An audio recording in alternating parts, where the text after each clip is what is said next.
In this lecture, we are going to understand about the taxonomical aids. Taxonomical aids help in classification. क्या है वो जानते हैं। सबसे पहले है हर्बेरियम। क्या होता है herbarium? Herbarium is a collection of plants specimens.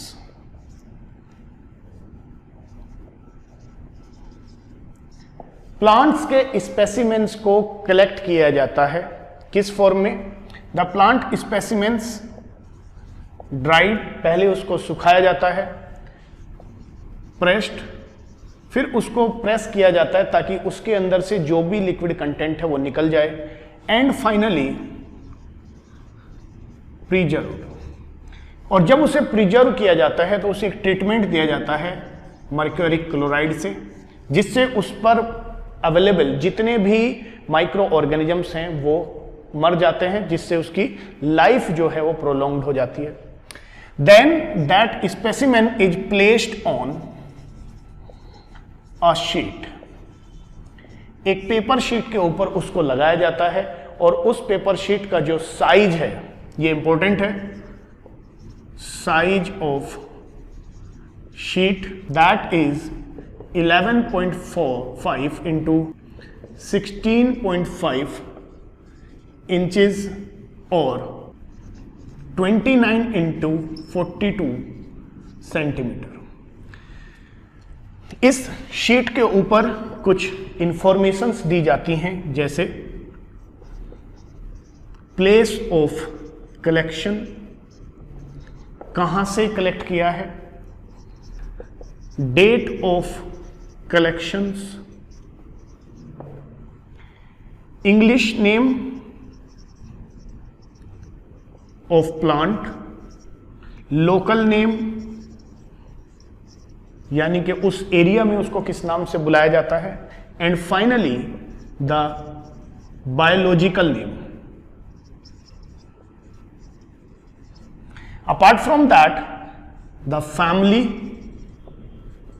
Of the plant and name of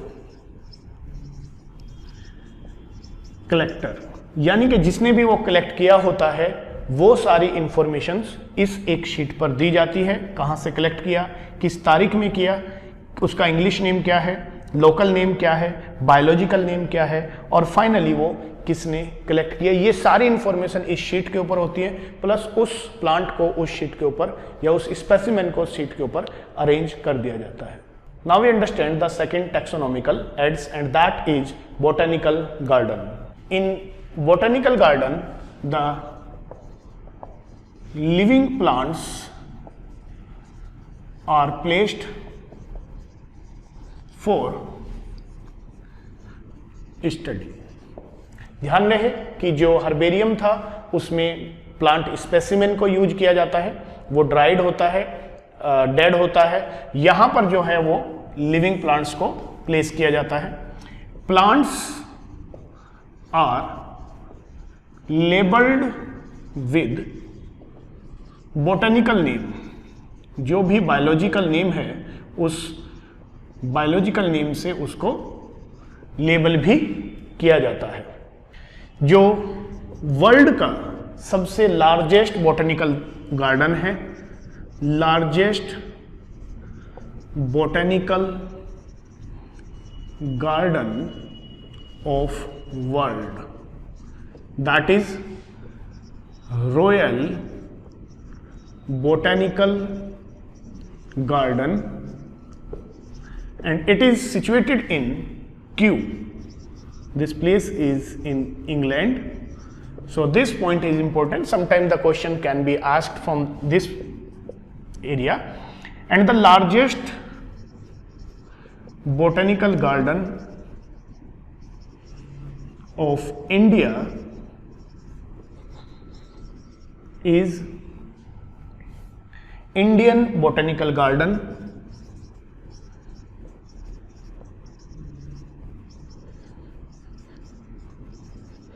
which is situated in Shibpur. It is in Kolkata. इसके अलावा नेशनल बॉटनिकल रिसर्च इंस्टीट्यूट है which is located in Lucknow. FRI forest research institute है that is located in Dehradun.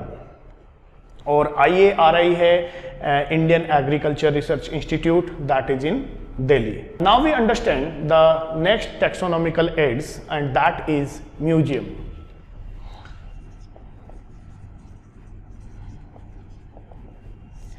In case of museum,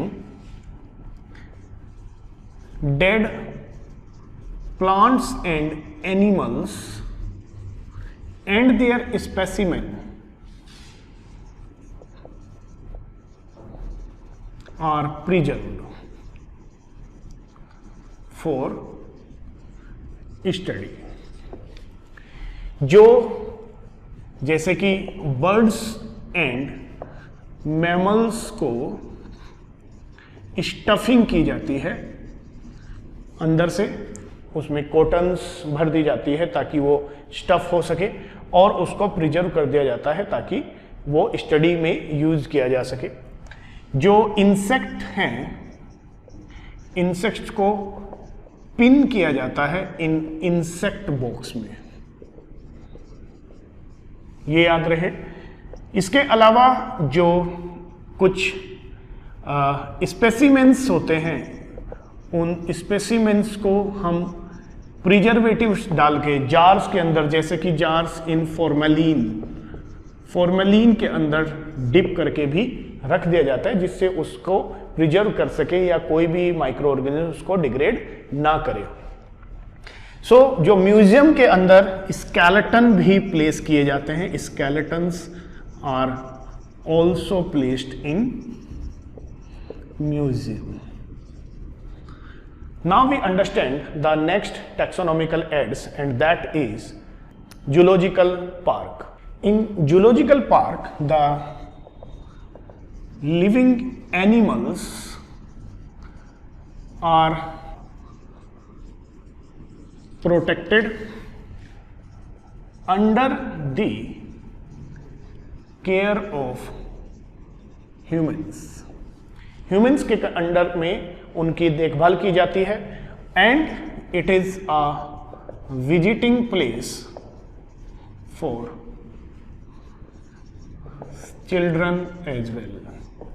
जो zoos होते हैं जहां पर बच्चे घूमने जाते हैं, एनिमल्स को देखने जाते हैं, वो बेसिकली एक प्रोटेक्टेड एरिया है, प्रोटेक्ट किए जाते हैं लिविंग और एनिमल्स को वहां पर. Now we understand the next taxonomical aids and these are the keys. Keys क्या है? Keys are the characteristics which are used in classification. On the basis of similarities and dissimilarities, जिन भी characters को हम use करते हैं वो कहलाती हैं टैक्सोनॉमिकल कीज. टैक्सोनॉमिकल कीज से एक टर्म और आती है दैट इज कपलेट. कपलेट होते हैं कि कोई भी दो contrasting characters, to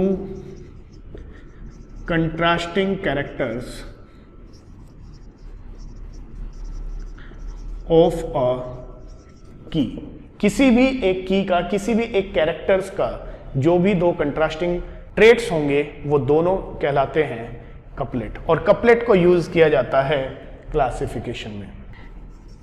each statement of couplet in the key is called lead. जब भी हम किसी एक कैरेक्टर को लेकर हम किसी ऑर्गेनिजम्स को क्लासिफाई करते हैं तो वो एक स्टेप आगे बढ़ जाते हैं और that is known as lead. जब भी हम किसी कपलेट को यानी कि दो कंट्रास्टिंग कैरेक्टर्स को लेकर, दो कंट्रास्टिंग ट्रेट्स को लेकर जब हम किसी ऑर्गेनिज्म को किसी एक कैटेगरी में प्लेस करते हैं that is known as lead.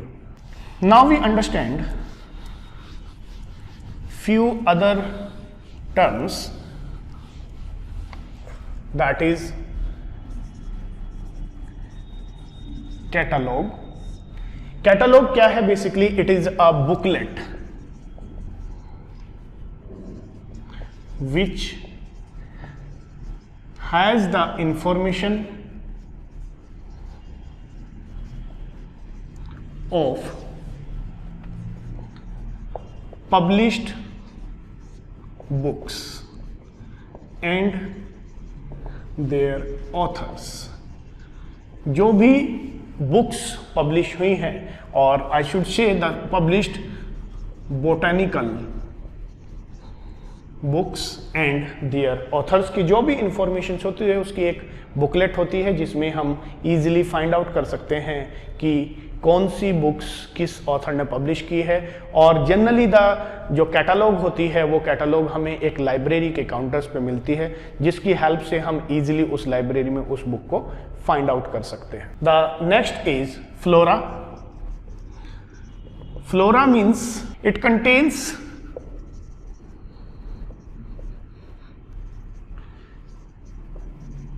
actual account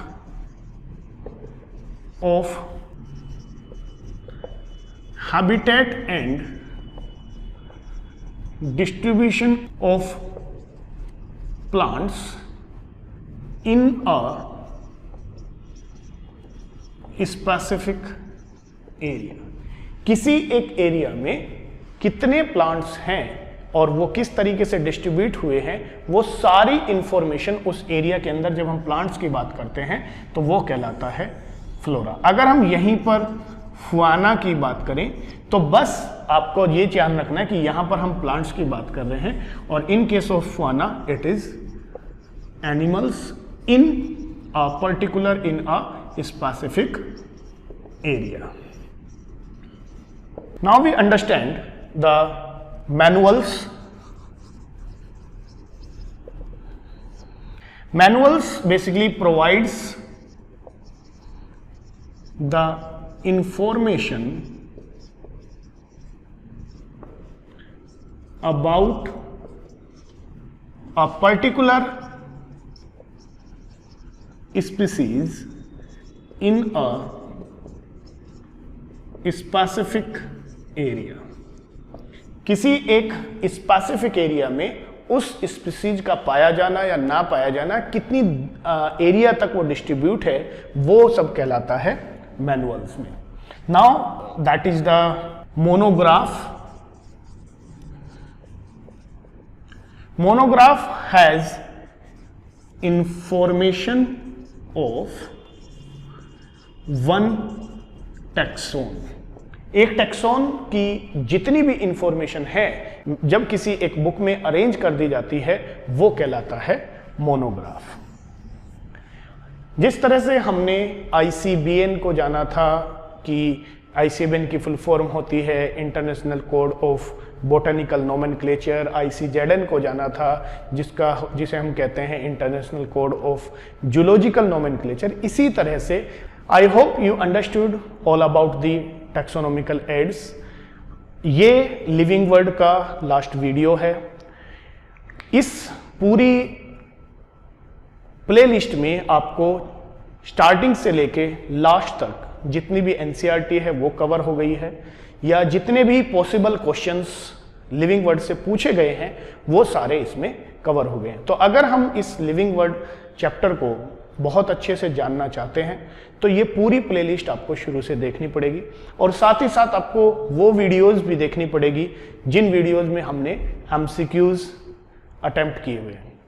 I hope you enjoying this channel. If you like this video please press the button of like, share to your friends and subscribe the channel. Thank you so much for watching this lecture.